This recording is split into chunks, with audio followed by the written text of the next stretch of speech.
Hello সবাইকে, আবার চলে আসলাম। নতুন কিছু নয়, যেটা স্বাভাবিক প্রত্যেকের ঘরেই হয় থাকে এগুলো জিনিস। আমি এমনি চলে আসলাম। কিছু পেঁয়াজ কুচি, পাতিলেবু, ধনেপাতা, সিদ্ধ করে রাখা টুকরো আলু, কাঁচা লঙ্কা এবং কিছুটা নিমকি নিয়ে আসলাম।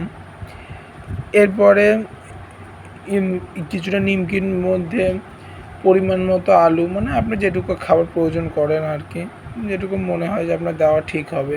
কিছুটা পরিমাণ মতো পেঁয়াজ টুকরো করা, কিছুটা লঙ্কা পরিমাণ অনুযায়ী, আচারের তেল সামান্য একটু, ধনেপাতা, লেবুর রসটা উপর থেকে ছড়িয়ে দিলাম। এছাড়া পরিমাণ মতো নুন, এগুলো মোটামুটি দিয়ে এটাকে ভালো করে চামচি কিংবা হাত অনেকে ইউজ করে না, চামচি বেশি ইউজ করে, ভালো করে মিশ্রণ করলে মোটামুটি একটা সন্ধ্যা জলখাবার হয়ে যাবে। খেতেও খুব একটা খারাপ হয়নি, একবার ট্রাই করতে পারেন। ভালো লাগলে লাইক, কমেন্ট, শেয়ার এবং সাবস্ক্রাইব করে যাবেন। Thank you.